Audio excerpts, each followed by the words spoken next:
Monsieur le Président Draghi, bonjour. Deux sujets principaux. Les programmes de TLTRO étaient censés financer l'économie productive et devaient pallier les carences donc, du LTRO des années 2012. Il y a maintenant suffisamment de recul, on le pense, pour dresser un premier bilan. Outre les cadeaux aux banques accordés par la BCE, l'objectif d'augmenter le financement des entreprises de la zone euro est-il atteint pour vous? Et avez-vous des statistiques globales ainsi que des exemples précis à nous donner? Le deuxième point concerne le MSU, mécanisme de surveillance unique, et sa gestion. Suite aux nouvelles critiques émises par la Cour des comptes de l'Union, que pensez-vous de ce rapport? Il apparaît que les moyens sont insuffisants pour faire face aux nouveaux travaux de supervision et que vos équipes sont parfois débordées, voire même mal organisées. Au final, la BCE s'en remet très largement aux autorités nationales pour assumer cette mission de supervision. Ce premier pilier est donc en pratique totalement contourné. Le deuxième pilier de la BRRD est inapplicable, comme le montre la crise italienne ou encore la Deutsche Bank. Et le troisième pilier ne verra jamais le jour puisque l'Allemagne n'en veut pas. Pour les patriotes, le MSU est donc un échec. Aussi, pourquoi ne pas tourner la page totalement de l'union bancaire et rendre aux États la souveraineté de leur système bancaire national? Merci de vos réponses.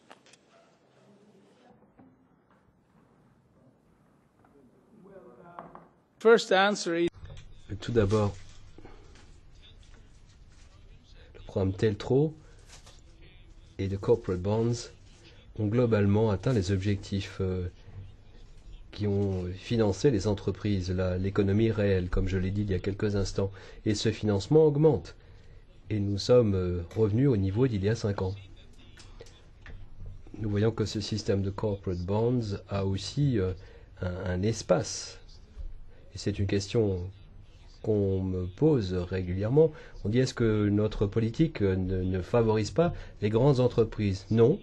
En fait, dans les bilans des banques, ces banques aujourd'hui peuvent prêter davantage aux petites et moyennes entreprises. C'est ce que nous disent les statistiques mois après mois. À propos du rapport de la Cour des comptes européenne, sachez simplement que c'est un rapport qui nous a beaucoup satisfait. Il tombe à un moment où ça nous aide beaucoup. C'est très utile d'aborder ces problèmes de front, ceux qui ont été soulevés dans ce rapport de la Cour des comptes, et qui apportent une perspective nouvelle et fraîche, et qui permet d'identifier des domaines dans lesquels on peut améliorer les choses. Alors, cela posé, n'oublions pas une chose, le SSM est une réalisation tout à fait considérable. Le fait d'avoir un système de supervision unique pour 19 pays et des milliers de banques en l'espace de 2 ans, je crois que c'est plutôt une réalisation. Bien sûr, moi je suis un observateur un petit peu impliqué, donc prenez ça pour ce que ça vaut, mais je trouve que c'est une bonne réalisation. Nous sommes d'accord avec la Cour des comptes, qui dans son évaluation parle de mettre à disposition des ressources au SSM, qui a besoin de davantage de ressources indubitablement.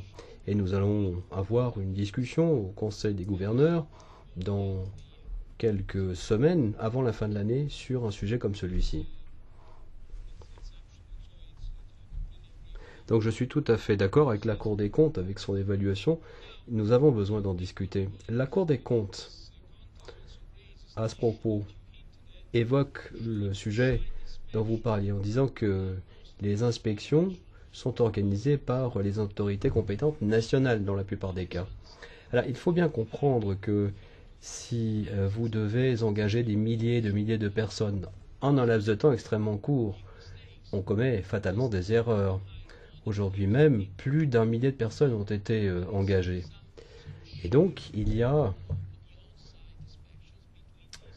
une espèce de partage qui est fait entre la BCE et les autorités nationales dans les inspections sur le terrain. Mais le SSM n'est pas uniquement, la BCE, mais la BCE plus les autorités compétentes nationales. Cela posé, on peut augmenter petit à petit le nombre d'inspections sur le terrain faites par les autorités centrales de la BCE. Mais n'oubliez pas une chose, s'agit pas simplement de Francfort, mais les autorités compétentes ont aussi la compétence, la tradition, la connaissance de se montrer plus efficaces sur le terrain. Et tout cela doit être lié en quelque sorte pour en faire quelque chose d'effectif. N'oubliez pas que ces équipes d'inspection conjointes, même si elles sont organisées par les autorités nationales, et que ce sont des éléments nationaux qui les conduisent, ces équipes comportent des nationalités différentes. Vous avez des inspecteurs allemands qui vont s'intéresser à des banques d'autres pays, des Italiens, des Français qui vont aussi se tourner vers des banques étrangères.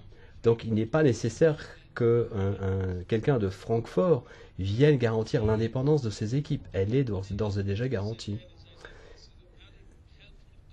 Mais c'est un commentaire effectivement très utile qui nous permettra d'augmenter le nombre d'inspections sur le terrain à partir de Francfort.